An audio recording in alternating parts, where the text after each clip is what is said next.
Let's talk about getting the right kind of help for your betrayal trauma journey. Every woman is different. Some of us want to talk to people about what we're going through right away, and others of us want to keep it a secret. Regardless of where you land, I strongly recommend you seek help from a licensed counselor or a life coach who has specific training in betrayal trauma. And the gold standard of that training would be APSATS. So you can go to APSATS, APSATS.org to see if you can find a coach or a therapist in your area. And if not, there are many who will do sessions with you over Zoom. Here's why I recommend going that route. Many of us who seek help, say from our pastor or a pastoral or biblical counselor, or even church ministry staff, our Bible study leader, etc., for this problem, we find that the only answers that they oftentimes have to give are biblical or spiritual answers. And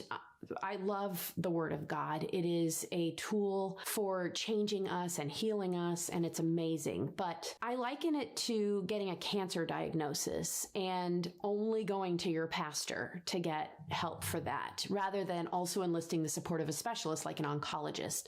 Most of us wouldn't do that. Getting help from a specialist is really important, and there's multiple reasons why. One of those reasons is that sexual addiction and infidelity and sexual betrayal and the trauma that that causes, they affect us spiritually, but they also are physical, emotional, physiological, psychological. They affect us on every level. And so going to pastoral workers is great to get encouragement and prayer and love. Although one thing that unfortunately sometimes happens is because of a lack of information.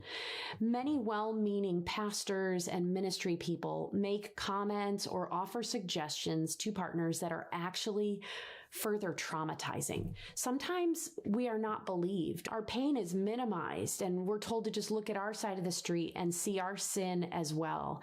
If you are receiving diminishing comments like that from anybody, what I would like to encourage you to do is press the pause button and ask yourself, is this helpful to me right now? I think that what has happened with sexual secrets being revealed, the deception, the infidelity, whether pixelated or in the flesh, is so painful and disorienting. It's hard for us to understand and know what's going on.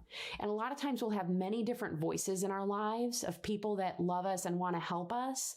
But what we really need is clarity. And I really believe the best people that can give you clarity are the ones who are trained in issues of sexual addiction, infidelity, and betrayal trauma. If you're blessed enough to have a pastor or people on staff at your church, or even a counselor in your area who is trained in the trauma model, that's amazing. And there's just a really simple way you can find that out. I encourage you to ask whoever it is you're going to for counsel, do you have any training in the betrayal trauma model?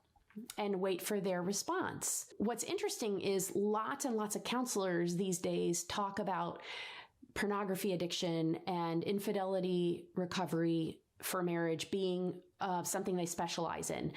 And I believe that's mostly because it is so common that most therapists deal with these types of issues on a very regular basis. But the question is, what kind of training have they had on those issues? And you'd be surprised. Sex addiction is not in the diagnostic manual for mental health quite yet. And so most therapists, unless they go into further specialized training, do not necessarily receive the type of training that they need to be able to really effectively help you. I encourage you to seek support from somebody who's trained in the trauma model and ask them for the best treatment plan of when to seek marriage counseling, when to get individual, and what kind of individual help to get. I liken it to this analogy. Your husband decides to drink a bunch of beer and drive down the road, and you're driving and you're minding your own business. All of a sudden, because he's drinking and driving, he crosses the midline of the road, smashes into your car. Your car flips a million times. You fly out of the vehicle and wind up all bloody in a ditch, unconscious. The first thing you do is go to the emergency room, and you couldn't even get yourself there, right? You'd have to have the ambulance come and take you. I mean, you would just really have to deal with and address your wounds before you could address the broken relationship with your husband because of what he had done to you. That analogy helps me to understand the order of importance.